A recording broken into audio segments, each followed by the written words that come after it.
Mr. Romántico.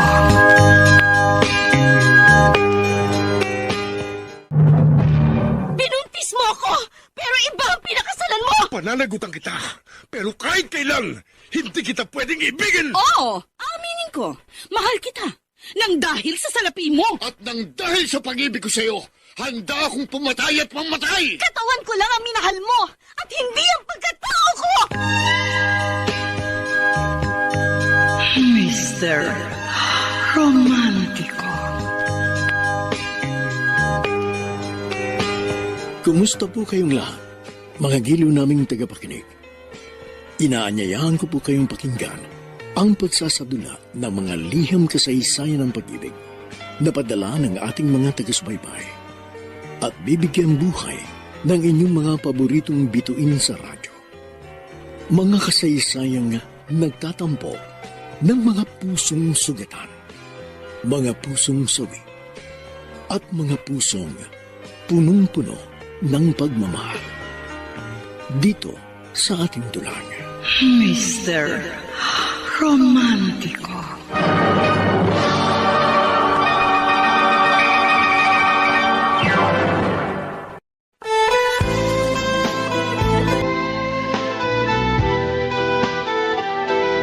May mga sandaling sobra na ang ating pagtitiis at magkaminsan ay hindi na natin kaya kung kaya't tayo ay napapagod at sumusuko na hanggang sa hilingin natin sa isang karelasyon na palayain mo ako.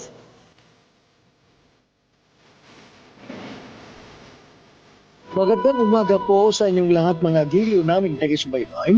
Narito ngayon ang abangan ninyong kasaysayan.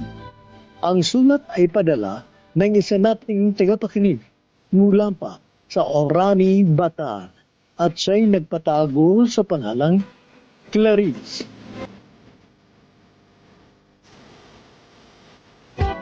Dear Mr. Romantico, nais ko pong isalaysay sa inyo ang naging karanasan ko sa pag-ibig na puno ng pighati at pagdurusa. Subalit ito ay nagkaroon din ng isang maayos na wakas. Ganito ko po sisimulan ang lahat. Hindi ka pa ba matutulog? Hindi pa naman po ako inaantok, Nay. Asya, hindi na ako magtatagal. Dahil baka hinihintay na ako sa bahay. Maraming pong salamat sa dalaw at sa mga padala ninyong groceries ng itay at ng mga kapatid ko. Ay, ewan ko ba sa'yo? Kung bakit nagtitiyaga ka pang makipaglibin sa George na yan. Nawala ka namang kasiguruhan sa relasyon nyo. Dahil puro konsumisyon lang ang inaabot mo. Nay naman, bigyan natin ng pagkakataong magbagong isang tao. Pagkakataon? Aba, Clarice, huwag mong kalilimutan. Magdadalawang taon na kayo nagsasama. Sa totoo lang, ha? Alam na alam mong kontra kami sa pag-uugali ng lalaking yan. Dahil nakikita namin sa kanya, maraming diferensya. Nay. Totoo, may hanap buhay. Pero sana pupunta ang kanyang kinikita. Sa bisyo, sa paglalasing, sa babae. Nagbibigay naman po siya sa akin. Kapag binatira. Umaasa pa rin po ako na makikita ni George sa kanyang diferensya. Huwag ka nang umasa. Dahil sa palagay ko, manhead ang lalaking yon. At ikaw ang sinisisi ko dyan. Inay! Ay kung bakit inubos mo na ang lahat ng pagmamahal mo sa kanya. At sa tingin ko, hindi ka na nagtira na para sa sarili mo. Sabi, maawa ka naman sa sarili mo, anak. Patay na patay ka sa isang taong hindi naman karapat dapat mahalin. Kaming pamilya mo ang sobrang nasasaktan sa dinaranas mong pagdurusa.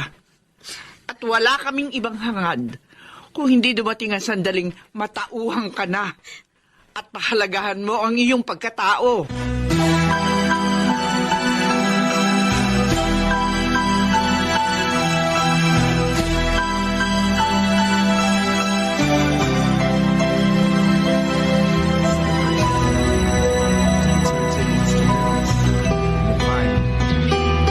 Sure?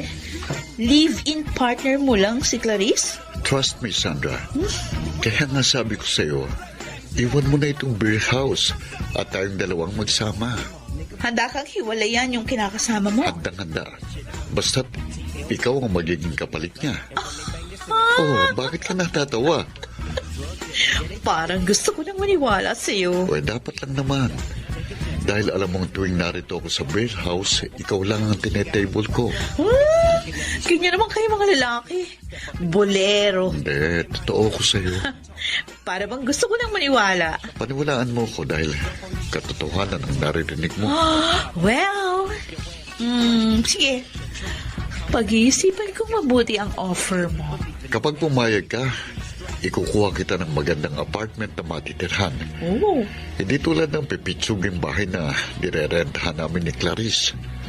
Masusunod naman kaya yung mga luho ko sa katawan? No problem. Alam ko naman beauty conscious ka, kaya okay lang sa akin yun dahil gusto ko rin lagi kang maganda sa aking paningin. Okay, let's drink to that, Mr. Loverboy. Okay. Para makarami tayo. Mauubos na ang ladies drink ko. O, ikaw nakakailang beer ka pala. O, sige. At ang makarami din ako ng mainom. But wait, George. Bakit? Kapag nalasing na tayo, where mo ba akong balak dalhin? Saan pa? E di sa langit. Gusto ko yan. And this time, dapat galingan mo pa ng todo para mag-enjoy ako. Ganun ba? Yeah. I promise. Teka, nakikiliti ako kapag hinahalikan mo ako sa liig. Oh, so gusto mo sa labi? Dare? Okay.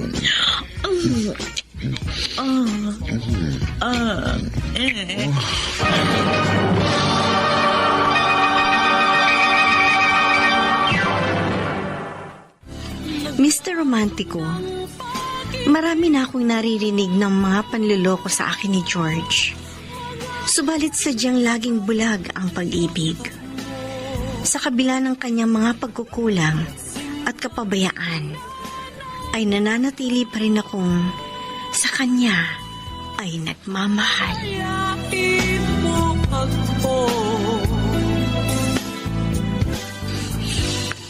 George? George, gising na. George, gising na. Gising ka na. Baka maliit ka sa work mo. Alas 8 na. Ano? Tintik na. Bakit ngayon mo lang ako ginising? Pambihira ka, wala kang kwenta kinakasama. Kanina pa kita ginigising pero ayaw mo magising. Kasi ba naman, mag-aalas 3 na madaling araw ka na umuwi. Pati pag uwi ko, pinakikailaman mo, visit ka. Ihanda mo ako ng breakfast.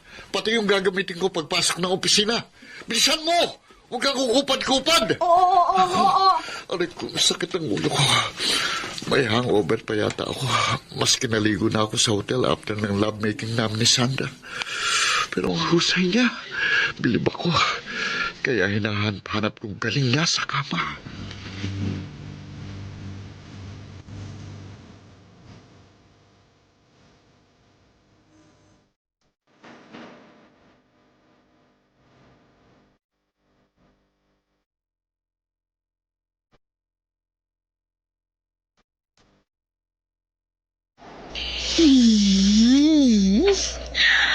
Ang sarap talaga ng simoy ng hangin dito sa Tagaytay. Kaya nga dito kita dinala bilang birthday gift ko sa'yo.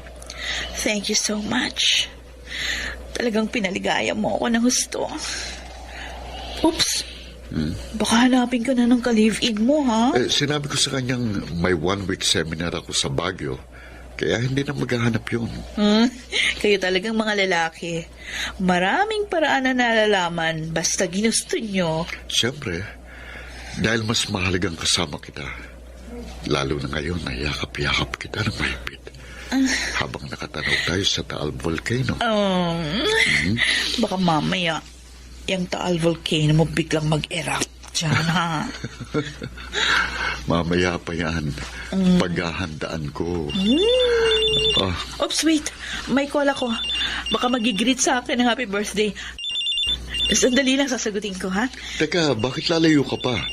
Pwede mo namang sagutin dito. Trust me, please. Bahala ka na nga.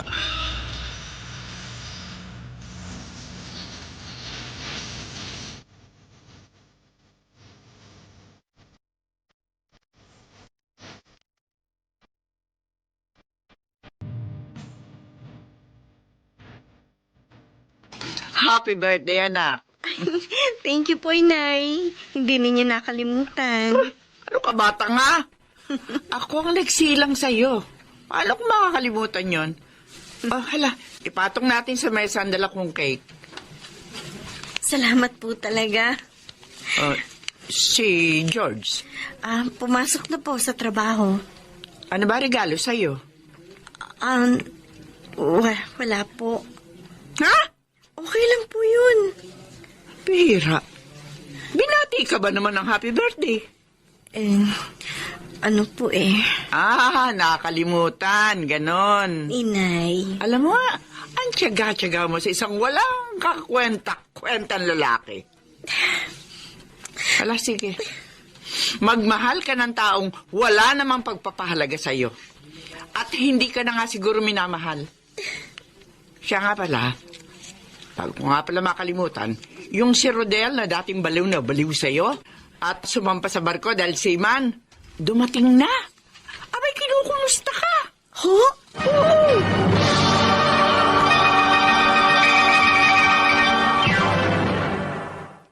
Mr. Romantico, matagal pong nanligaw sa akin si Rodel. May maayos siyang hanap buhay. Kaso po, sadyang malakas ang appeal ni George sa akin. Kaya ako nahulog sa kanya. Noong una pong pagsasama namin ni George, ay ipinaramdam niya naman sa akin ang pagmamahal. Ngunit sadyang may mga nagaganap na pagbabago sa ating buhay na hindi rin natin napipigilan. Wow! Ang dami naman itong pasalubong mo sa akin. May chocolates, perfume, flowers. Kakaya naman sa'yo. Ang dami ko na kasing utang sa'yo. Mula nang sumampa ako sa barko, nawalan na tayo ng communication. Okay lang naman yun. Naiintindihan ko dahil laging nasa malayong kontinente kayo. Magkaminsan mahirap pa ang signal. Kumusta ka na? I'm okay. Ikaw? Heto, single na single pa rin. Ang dami yatang magagandang foreigner sa bawat lugar na dumadaong kayo. Wala ka malambang napili? Wala Kasi dito sa Pinas na iwan ang puso ko. Rodel. Going strong pa ba kayo ni George? Oo naman. Hindi ka ba nagkamali ng naging desisyon mo? Hindi. Masaya ako sa piling ni George. Wala halong biro. Masaya. Ibig sabihin, pornada na naman ako. Talagang wala akong pag-asa sa'yo. At siguro, kinakailangan ko na rin tanggapin ang kabiguan ko.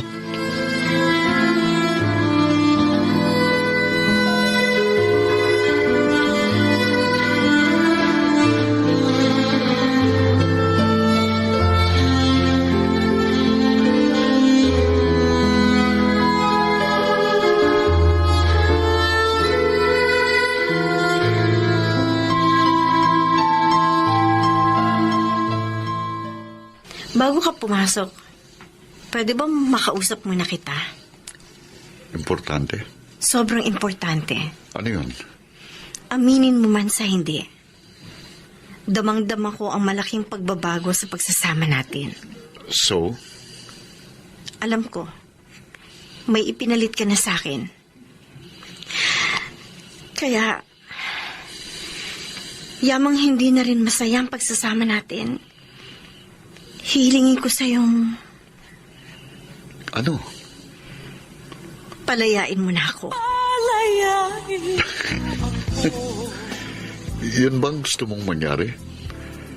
Well, okay. Mabuti, sa'yo na rin ang galing ang lahat. Call ako sa gusto mo. Tapusin na natin ang ating relasyon. Salamat na naging parte ka ng buhay ko.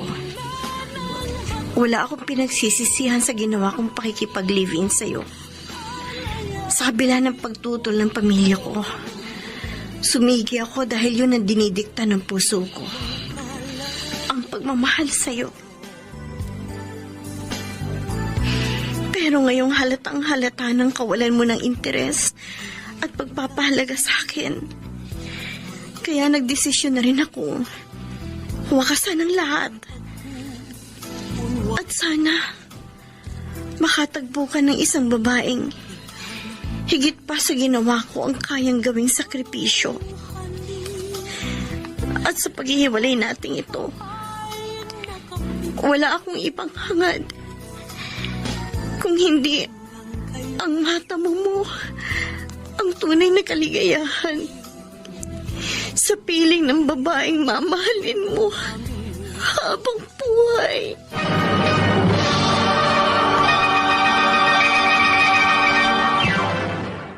Dear Mr. Romantico, kapag ako po ay nagmahal, buhos na buhos.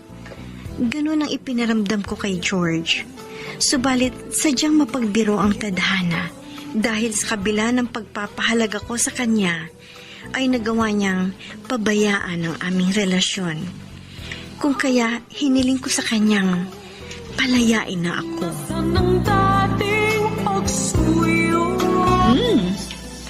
I like it, ha? Parang bachelor's pad, pero okay na to sa akin. Akala ko nga hindi mo matitipuhan eh. Dahil ang dream mo ay condo. That can wait. Thank you. Pagsisikapan ko. Pero teka, talaga bang wala na kayo ng Clarice na yun? Tinuldukan na namin. Actually, siya pang nag-request na palayain ko na siya. Well, hindi naman natin siya masisisi. Siguro nakakahalata na. Siguro nga. So, ngayong magsasama na tayo, titigil ka na sa beer house. Okay, promise. Actually, hindi ko naman talaga gustong pumasok sa beer house. Wala lang ako magawa dahil syempre kailangan ko rin ng pera. Kala ko nga magagamit ko yung pinag-aralan ko eh. Yung natapos kong kurso. Pero alam mo, sad to say, napakahirap ng work ngayon. Ang dami nga nagtapos ng HRM, yung mga 2-year secretarial courses. Tapos yung mga nurses nga tenga pa rin dahil sa kakulangan ng mapapasukan. Don't worry. I promise na maibibigay sa yung lahat ng gusto mo sa abot ng aking makakaya.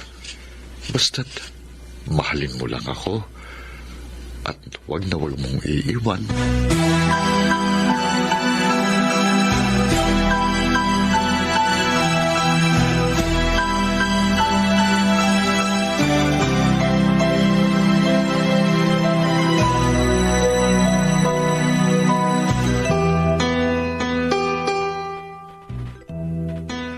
Clarice, huwag kang tanga. Nay, Natuwa ako sa naging desisyon mong makipagkalas ka na kay George.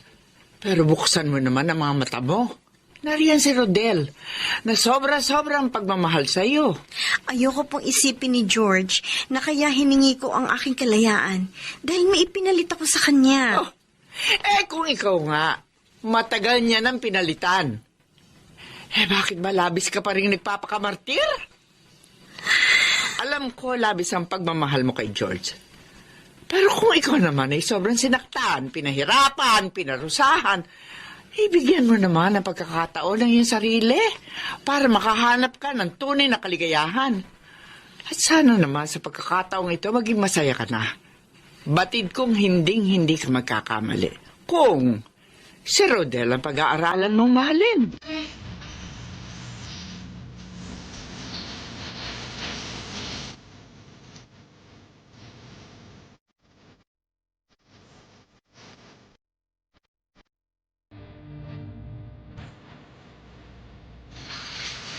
Ang ganda ng tanawin dito sa park. Nakaka-enjoy, di ba, Clarice? Clarice? Hindi ka ba nag-e-enjoy? Aha? Rodel, may sinasabi ka? In-invite kitang mamasyal para malibang ka. Kaso, mukhang hindi ka pa rin masaya na kasama ako. Siguro dahil hindi mo pa rin siya makalimutan. Sorry. Pero hindi ako magsasawang maghintay. Na dumating ang sandaling mahalin mo ako.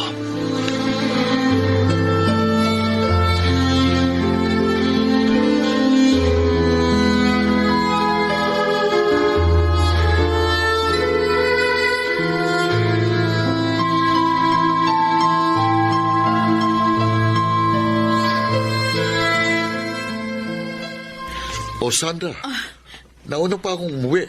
Saan ka ba nagpunta? May nilakad lang kami nung dati kong kasama sa beer house. Palagi? Oh, teka nga, George. Nag-iisip ka ba na may iba akong ginagawa, ha? Sandra, Please. Huwag mong gagawin yan na parang sinasakal mo na ako. Ayoko ng ganitong klaseng relasyon. okay.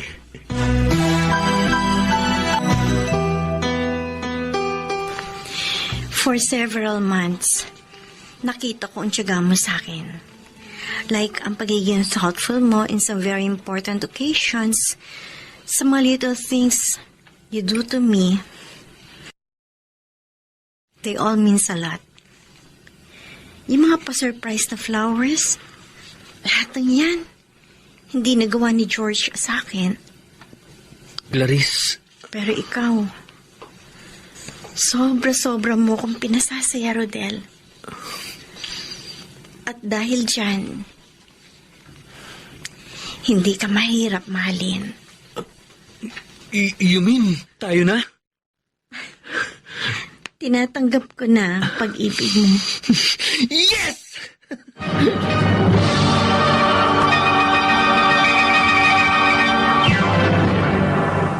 Mr. Romantico, nasaksihan ko po ang katapatan ni Rodel sa akin. Sino mang babae ay sadyang mararahuyo dahil sa kanyang pagiging maalalahanin at mapag-alaga. Napakalaki ng pagkakaiba nilang dalawa ni George.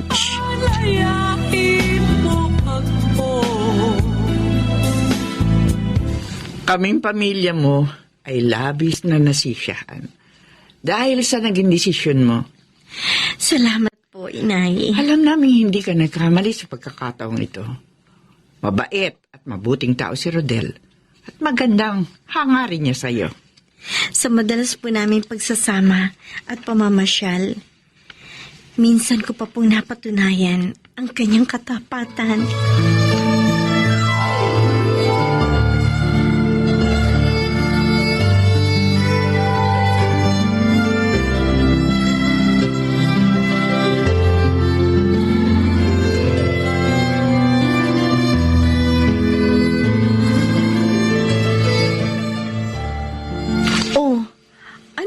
Ang laman ng small box na ito. Open it.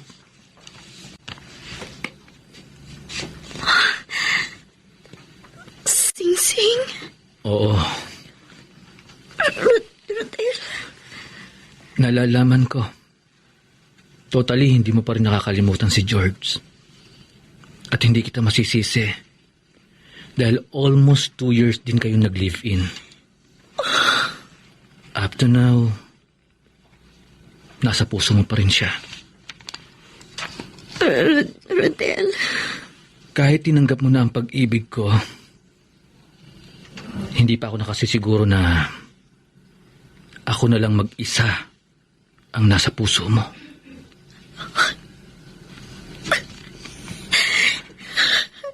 Clarice,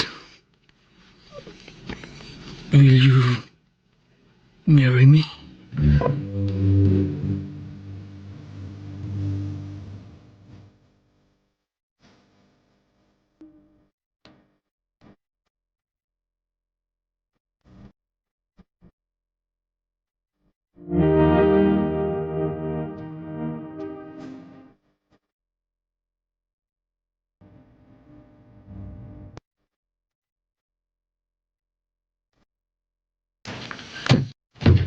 Oh, bakit ang dilim dito sa bahay? Wala na naman si Sandra. Mabuksan na nga ang ilaw. Ay nako, buhay. Ano ba itong ginagawa ni Sandra? Nung una lang nakikinig sa akin, pero lately, umaandar ng katigasan ng ulo niya. Paano ba ito? Gutom na ako and I'm sure wala pang nakahandang makakain. Teka, ano yung nasa ibabaw ng kama? Sulat?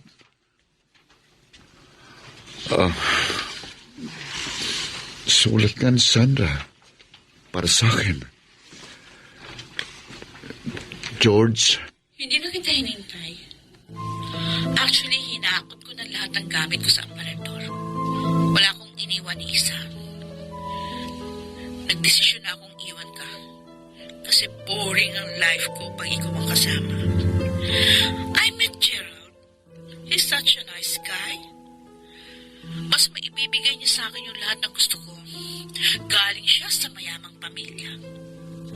I'm sorry. Ayoko na sa'yo. Huwag mo lang akong hanapin.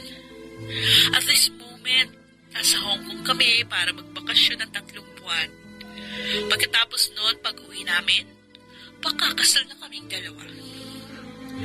Hindi ako nagsisisi sa desisyon kong ito. Tanggapin mo na, hindi tayo bagay para sa isa't isa. Sandra, bakit mo ito nagawa sa akin? Paano mo ako nagawang lokohin? Ang sakit. Ang sakit-sakit. Iniwan kong isang babaeng labis-labis ang pagmamahal at pagsisilbing ginawa sa akin. Ipinalit kita na isang walang kwenta. Walang kwenta! Walang kwenta ka! Walang kwentang babae! Ang laki ng nagawa kong pagkakamali sa aking buhay. I hate you, Sandra! I hate you so much! I hate you! I hate you!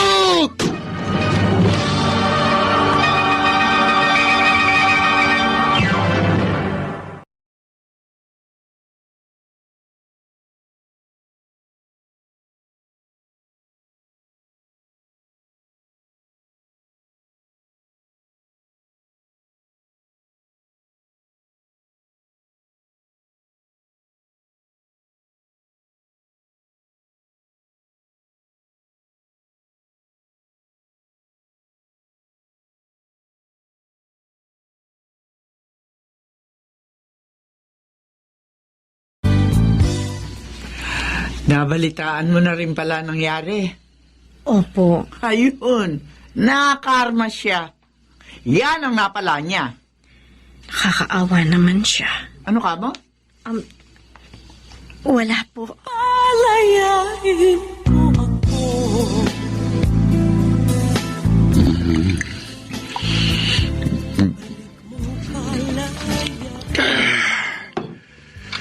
Ay, mag-isa na lang ako lagi dito sa pad. Ilang linggo na. Si Clarice. Namimiss ko na siya. Bakit ko siya iniwan? Bakit ko siya pinabayaan? Siya itong sobrang nag-aalaga at nagmamahal sa akin. Siyang nagparamdam ng matinding pag-aasikaso na sadyang binaliwala ko. Malayong malayo sila ni Sandra. Oh, labis-labis kong pinagsisisihan ang ginawa ko kay Clarice. Ngayon ko lang napagtanto kung gaano siya kahalaga sa buhay ko. Ngayon ko lang naramdamang mahal ko pala siya. Mahal na mahal. Mga halik at yakap mo.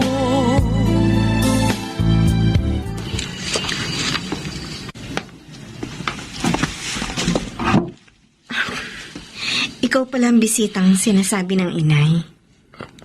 Ako nga. Naligaw ka. Ikaw talagang sadya ko. Bakit? Kumusta ka na? Okay naman ako. Mabuti ka pa. Bakit? Ikaw? Wala na kami ni Sandra eh. Matagal na. Sorry to hear about that. Sobra kong pinagsisisihan ng pag-iwan ko sa'yo. Tapos na yon, George. Huwag na natin pag-usapan. Mapapatawad mo pa ba ako? Matagal na kitang napatawad. Salamat. Let's charge you to experience. Ha? Pwede mo pa ba akong bigyan ng isa pang pagkakataon? Ha? Gusto kong bumalik sa'yo. Ganun ba? George, I'm sorry. Sa Sunday, ikakasal na ako kay Rodel. Clarice. Huli na ang pagbabalik mo. Hangad ko na sana makatagpo ka ng isang babaeng karapat-dapat para sa'yo. Sayang. Sayang na sayang. Mahal na mahal ako ng lalaking pakakasalan ko. Nawala ka man sa akin, ipinagkaloob naman ng Diyos ang taong karapat-dapat para sa akin. Ganun palang kapalaran. Kapag may nawala, may kapalit na higit pa sa iyong inaasahan.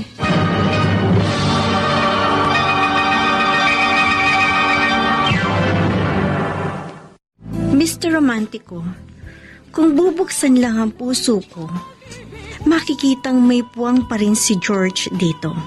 Subalit, ayoko na pong magkamali sa aking desisyon. Tapat at mapagmahal ang lalaking pakakasal.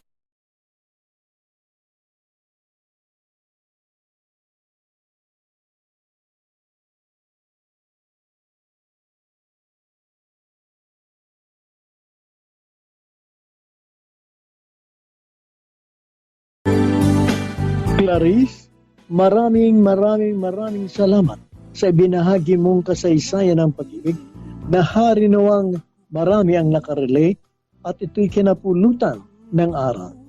Oo nga, nagkamali ka sa una mong relasyon dahil nagmahal ka sa isang taong hindi naman nagawang suklian ang pagmamahal mo hanggang sa kayong dalawa ay magkahiwalay.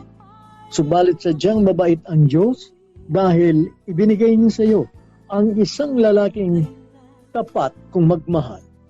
At ngayon, ikaw ay nakatakdang ikasal sa kanya. Huwag mo nang lingunin pa ang nakaraan ninyo ni George sapagkat kahit may pagmamahal ka pa sa kanya, ay hindi na magandang pag-ukulan mo pa siya ng pansin. Higit mong ituon ang iyong atensyon at panahon sa lalaking totoong nagmamahal at tapat sa iyo, sapagkat sa kanya ka tunay naliligaya. Maraming salamat sa sulat mo, Clarice. Ang gumanap sa iyong kasaysayan ay si Chiquita mo. Bilang George, si Phil Cruz. Nakasama si Alan Ortega sa papel na Rodel. Kasama rin si Rosana Villegas bilang Sandra at si Susan Robles. Soundman Jerry Mucha sa musika ni Boboy Salonga, technician Bong Muyar at Eric Lucero. Ang kasaysayang inyong napakinggan ay mula sa panulat ni Jessie Mar sa direksyon ni Luz Fernandez. Inaanyayahan ko po kayong pakinggan ang isa na lamang bagong kasaysayan ng pag-ibig na aming itatampok sa susunod na linggo. Hanggang sa muli, ako po ang inyong Mr. Romantic. Binulis mo ako! Pero iba ang pinakasalan mo! Pananagutan kita. Pero kahit kailan, hindi kita pwedeng ibigin! Oo, aminin ko. Mahal kita. Nang dahil sa salapi mo. At nang dahil sa pag-ibig ko sa'yo, handa akong pumatay at mamatay! Katawan ko lang ang minahal mo. At hindi ang pagkatao ko! Mr. Romantico. Kumusta po kayong lahat, mga giliw naming tagapakinig? Inaanyayahan ko po kayong pakinggan ang pagsasadula ng mga liham kasaysayan ng pag-ibig na padala ng ating mga taga-subaybay at bibigyan buhay ng inyong mga paboritong bituin sa radyo. Mga kasaysayang nagtatampo ng mga pusong sugatan, mga pusong sawi, at mga pusong punong-puno ng pagmamahal. Dito sa ating tulang. Mr. Romantico.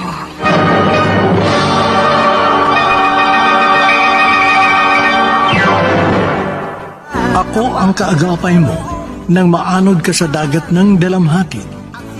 Ako sumagip sa iyo noong nalulunod ka sa hilahil at lunggati. Sinalo kita nang ika'y mahulog sa bangin ng kabiguan at aking pinangiti ang puso mong luhaan. Subalit bakit ang sinukli mo ay panaghoy ng damdamin, masidhing pangungulila at kapigatian di ko kayang tanggapin. Narito na ang tampok na kasaysayan sa ating palatuntunan.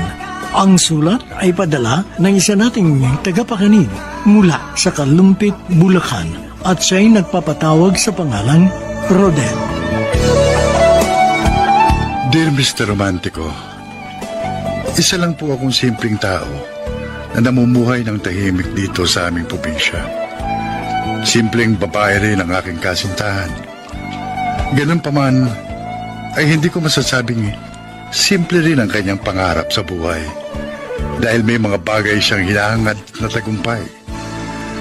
At dahil na rin sa kanyang sipag at syaga, nagbunga ang kanyang pagpapagal. Congratulations! Sa wakas, nakamtan mo na rin ang tagumpay ng iyong pangarap. Salamat, Rodel. Pero mas lubos ang kasiyahan ko kung magkasabay tayong tumuntong sa stage. Ayan ka na naman eh. Kukulitin mo na naman ba ako, Janice? Kasi nangihinayang lang ako.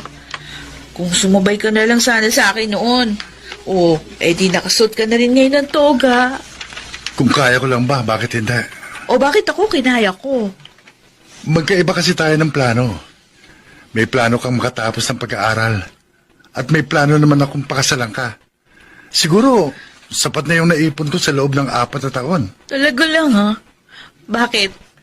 Saan simbahan mo ba ako gustong pakasalan? Kung papayag ka, di sa West muna. Ano? Sa West? Hindi ganong klaseng kasal yung gusto ko. Siyempre, lahat naman ng babae, di ba nangangarap na sa simbahan ni kasal? Bakit?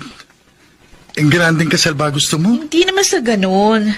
Kasi minsan lang ito dumating sa buhay namin. Kaya dapat kahit papano, maging disente yung kasal natin. Kailangan nating paghandaan yan mabuti. Pwede naman kahit sa simbahan. Kaya lang, baka doon lang mapunta yung pinag-ipunan ko. Kailangan nating maging praktikal. Yung pondo na gagastusin natin sa gusto mong kasal, pwede nating ilaan sa ibang bagay. Ay, naku, Rodel, pwede ba? Tsaka na lang natin pag-usapan. Kakagraduate ko lang sa college. Tapos gusto mo naman sa pagkadalaga ako makagraduate. Doon din naman tayo pupunta, di ba? 4 na taon na tayo magkasintahan. Gaano pa ba katagal tayo dapat paghintay? Di naman natin kailangan magmadali. At isa pa, marami pang mga posibleng mangyari na hindi natin inaasahan. Para mo na rin sinabing posible pa tayo maghiwalay. Ganun ba ibig mo sabihin? Walang bagay na tiyak sa ating buhay. Dahil hindi naman natin hawak ang bukas. Sa bawat araw, bawat oras at bawat minuto, maraming pagbabago na gaganap dito sa mundo. Malay ko ba, isang umaga pagising ko, hindi na pala ikaw yung mahal ko. Di ko kayang tanggapin. Anak, malalim na ang gabi Hindi ka pa ba matutulog? Di pa ako inaantok, Nay. Ano ba gumagambala sa'yo? Si Rodel ba?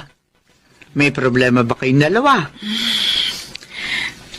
Gusto na kasi niyang magpakasal na kami. Okay lang sana kung kaya niyang ibigay yung disenteng kasal na pinapangarap ko. Sa umpisa pa lang, alam mo na ang kanyang katayuan sa buhay, di ba?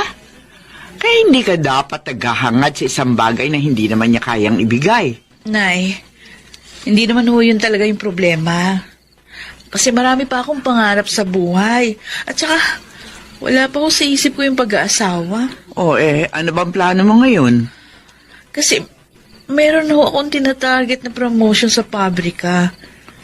Matagal na po akong candidate doon. Pero, kaya nga hindi ako ma-promote kasi nga kailangan college graduate. Para nga, makuha ko yung posisyon. Pero kaga-graduate mo lang. Ay, ganun na nga po. Pero, malabong mangyari yung gusto ni Rodel. Matanong nga kita. Mahal mo ba talaga si Rodel? Ilang beses ko na nga pong tinanong ang sarili ko, Oo, sigurado naman ako na mahal ko siya. Pero kung gaano ko siya kamahal, yun hindi ko alam. Basta sa ngayon, ang mahalaga po sa akin, ang pangarap ko at ambisyon.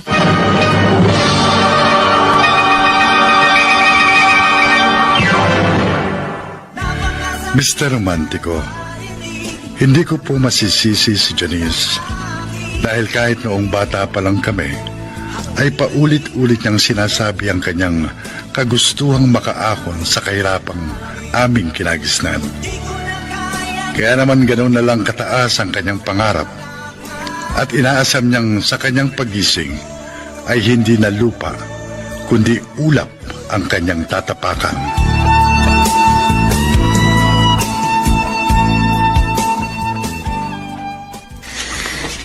Ang lakas naman ng loob mo na mag-alok ng kasal. Ano namang klaseng buhay ang maibibigay mo sa kanya? Alam naman niya ang katayuan ko Kaya alam na rin niya ang magiging buhay niya kapag ako napangasawa niya. Pero hindi naman siya magugutom dahil kaya ko naman siyang buhayin. Baka nakakalimutan mong degree holder na siya. Hindi na kayo magkalebel. Baka ikaw pa nga ang palamunin niya balang araw Ako pa rin pong lalaki, Tay. At magiging padre de pamilya. Kaya ako rin ang magpapalakad ng buhay namin kung sakaling magkapamilya na kami. Anong ang klaseng buhay ang mararanasan niya sa piling mo? Gagayahin mo ko? Hahayaan mo ba matulad sa inyo magkakapatid ang mga magiging anak mo? Hindi ko nga nagawang papagtapusin sa pag-aaral lang kahit isa sa inyo. Pero maayos naman ang buhay ni na ate at kuya, di ba? Nakakaraos naman yung pamilya nila araw-araw. Bakit, anak? Ganun lang ba kababaw ang pangarap mo? Ang makaraos lang? Paano kung hindi makontento si Janice sa piling mo? At iwan ka rin niya balang araw? Anong gagawin mo? Paano yan, Janice? Ang layo na ng agwat ninyo ni Rodel. Kaya nga gusto ko siyang hatakin pa itaas. Para naman magkaroon siya ng ambisyon. Naku, malabo yun. Mababaw ang kaligayahan ng jowa mo. Lorna, dapat maramdaman niya na inaiiwan ko na siya. Para naman kahit pa paano habulin niya ako. Sana nga. Pero sa tingin ko, sa halip na mahatak mo siya pataas, baka ikaw pang mahila niya pababa. Ay, naku, ayoko na. Sawang-sawa na ako sa buhay na kinagisnan ko. Kung ayaw niya akong samahan sa itaas, di bahala siyang maiwan sa ibaba.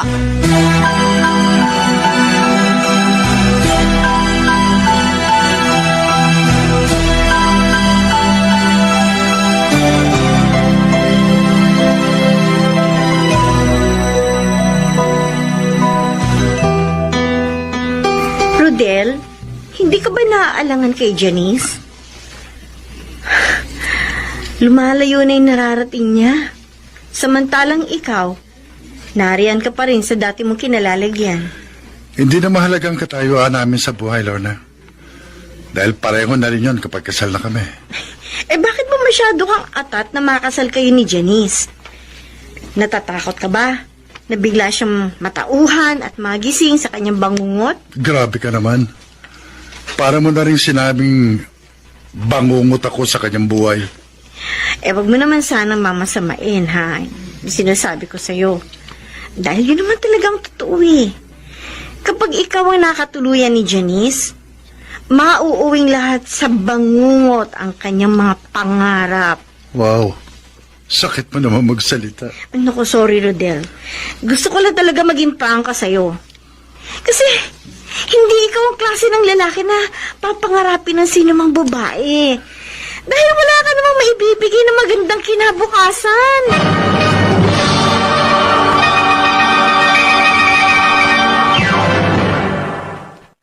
Mr. Romantico, labis po akong nasaktan sa sinabi ni Lorna. Subalit, totoo namang lahat ang kanyang tinuran. Palayo ng palayo ang agwat namin ni Janice. Kaya gano'n na lang ang pagnanasa kung makasal kami upang tuluyan na siyang matali sa akin at hindi na makawala pa. Ang tulad niya ay isang mataas na saranggola na kapag napatid ang pising na guugnay sa amin, ay tuluyan na siyang maglalaho at mawawalay sa akin.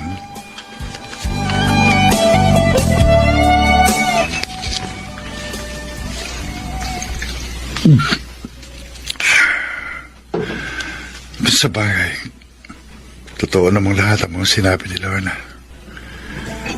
Isang simpleng buhay lang ang kaya kong ibigay kay Janice. Pero ano magagawa ko?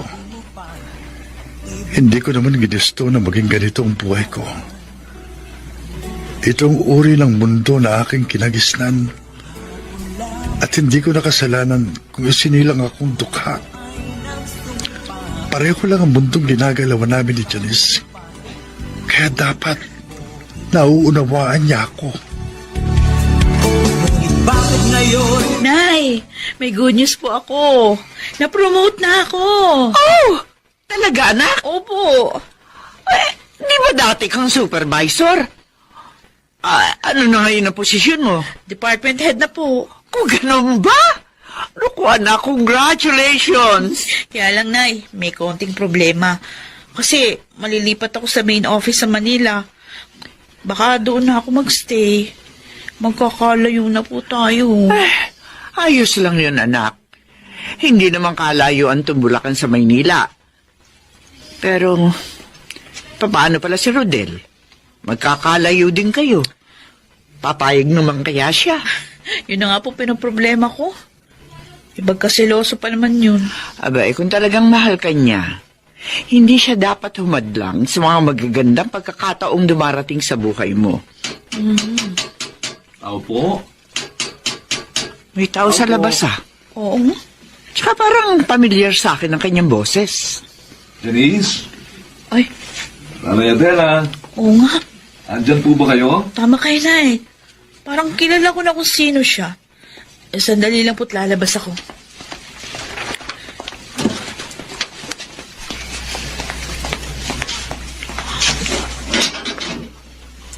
Ay, Aljon?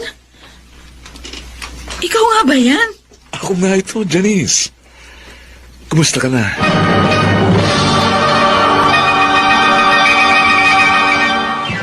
Mr. Romantico, doon pa man ay pinangangambahan ko ang pangyayaring yon.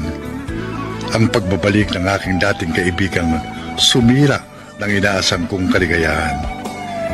Minsan ang nadurog ang aking puso ng dahil sa kanya.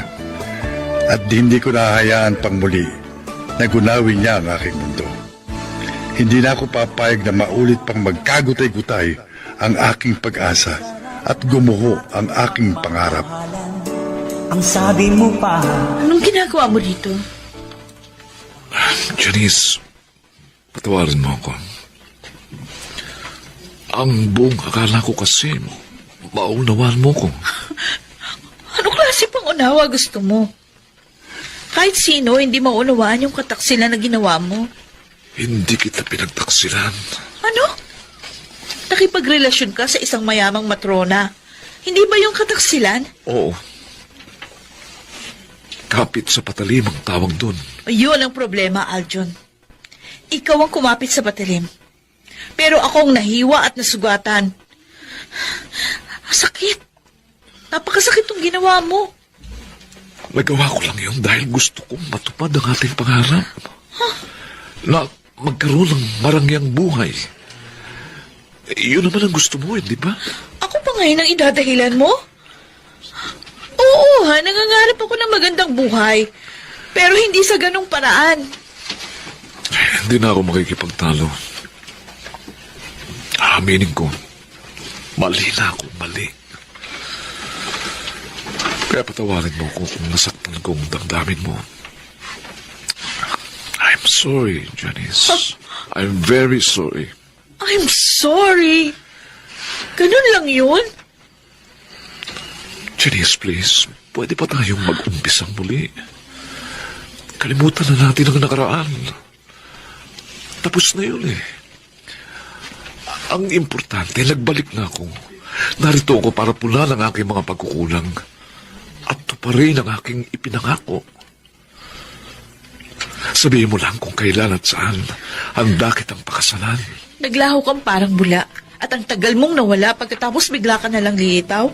Aayain mo ako magpakasal sa'yo na parang walang nangyari. Ay, ang galing mo rin naman, ano? Janice, sinaamin ko na nga ang pagkakamali ko. Please, patawarin mo na ako. Hindi mo ba ako mabibigyan ng isa pang pagkakataon? I'm very sorry, Aljon. Huli na. Boyfriend ko ng kaibigan mo, si Rodel.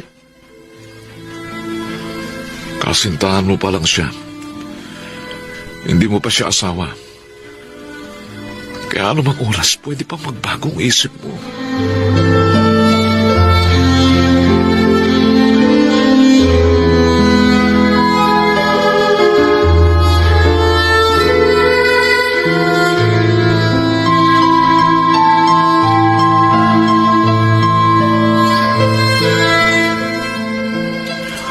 Oy, paano? Ano ngayon ang binabalak mo? Ewan ko, Nay. Nalilito na ho ako. Ang tanong, mahal mo pa ba si Aljon? Ayoko naman nung maging ipokrita.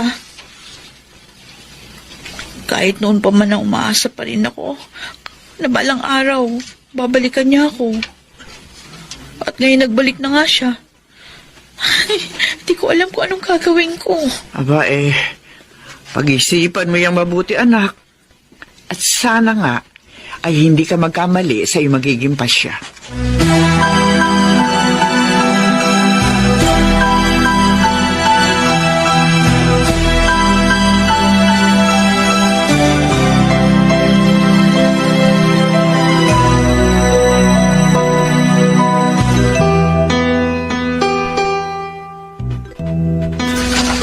Alam mo ba dumating na si Aljon? Dumating si Aljon? Paano niya nalaman? Nagkita kami kahapon ni Adela. At nabanggit niya sa akin, pumunta raw sa kanila si Aljon. Ano raw pong naging sadya ni Aljon kay Janice? Hindi sinabi sa akin ni Adela. Pero isa lang ang nakikita kong motibo ni Aljon. Gusto niyang balikan ang kasintahan mo. Hindi ako makapapayag. Nananahimik na kami ni Janice. Kaya huwag niya kaming guguluhin. O ano naman ang magagawa mo kung babalikan nga niya si Janice? Asensado na si Aljon, kaya wala kang laban sa kanya. Basta, Itay. Hindi ko hayaang mangyari yan. Magkakamatayan muna kami bago niya babawi sa akin si Janice.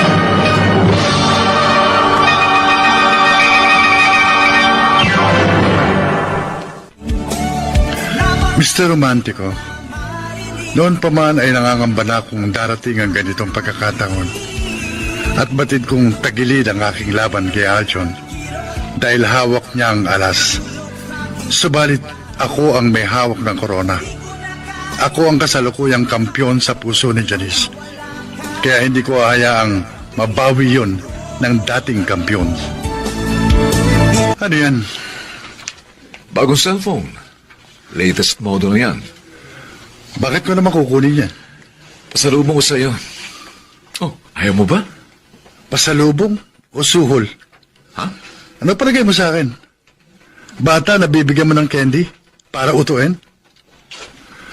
Alam ko nagpunta ka dito para pakiusapan ako na ipaubaya ko sa iyo si Janice.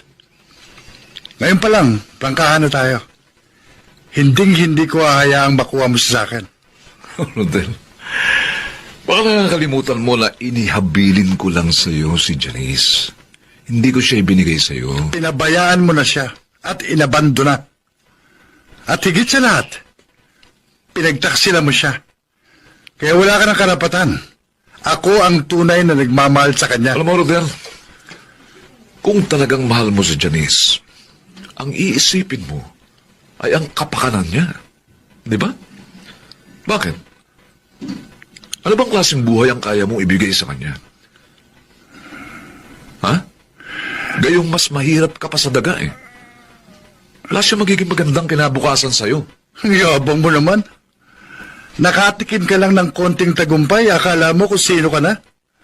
Masyado kang mapagmataas. Gayong pareho lang naman ang ating pinanggalingan. Ako lang, Rodel. Ako lang ang may pinanggalingan. Dahil ako lang ang may narating. Samantalang ikaw, nakalublob pa rin sa putik na kahirapan hanggang ngayon. Kaya sa ayaw at sa gusto mo, babawiin ko si Janice sa'yo. Ganon. Papatayin muna kita bago mo magawa ang gusto mo.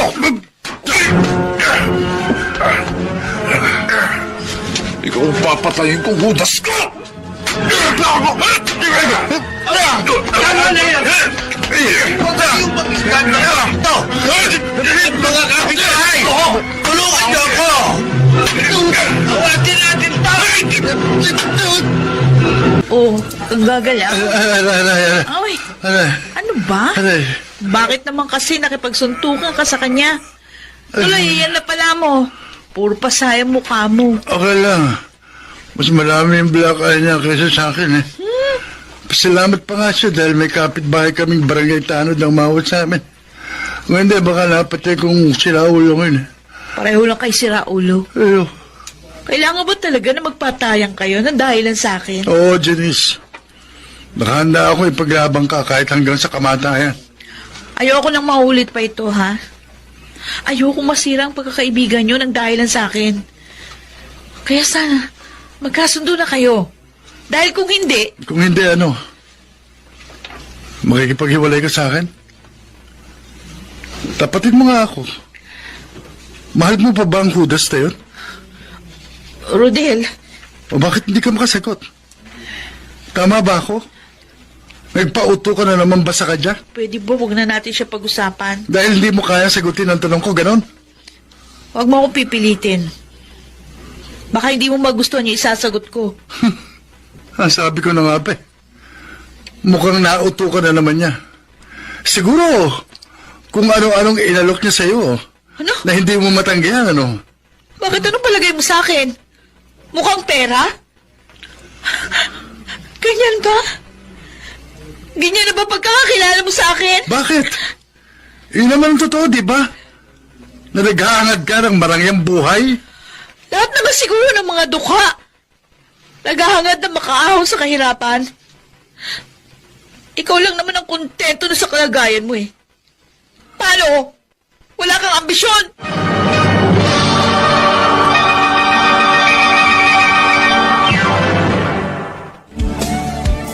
Mr. Romantico, hindi masagot ni Janice ang aking katanungan dahil hindi niya kayang amining may pagtingin pa rin siya sa kanyang dating kasintahan.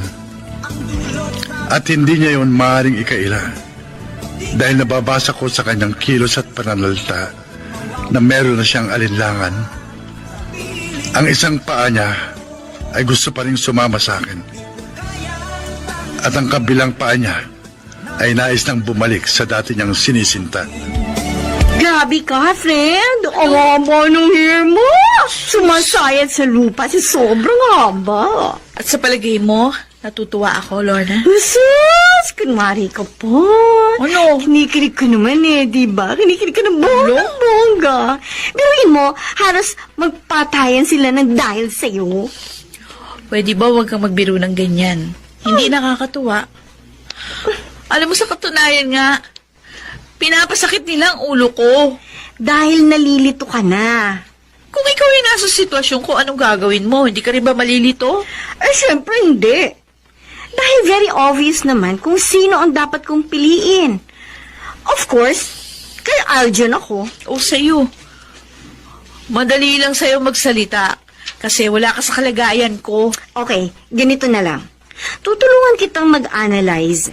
Parang ganito lang naman ang kalagayan mo Ano? Ang tulad mo ay isang bata.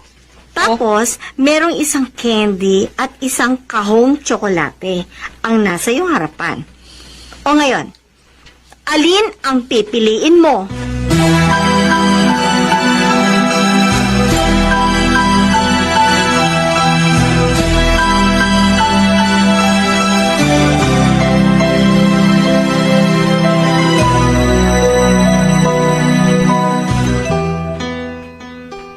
Ang ganda ng cellphone niyo, Tay, Saan niyo nakuha yan? Napulot ko lang to sa ilalim ng mesa. Akala ko kahon lang, pero may laman Hindi ba to sa'yo? Patingin nga ako. Oh, ayan. Ganda, no? Ito po yung cellphone na gustong ibigay sa akin ni Aljon. Pero hindi ko tinanggap. Siguro, nabitawan niya ito nung suntukin ko siya. Hindi ka talaga magpapatalo sa kaibigan. Hindi ko na po siya kaibigan, Tay. Mortal ko na po siyang kaaway. Dahil siyang aking kaagaw sa pag-ibig ni Janice. Sa palagay mo ba nag-aagawan pa rin kayo? Paano kung nabawi na ngang muli ni Aljon ang puso ni Janice? Hindi lang siguro maamin ang kasintahan mo dahil ayaw kanyang masaktan. Hindi.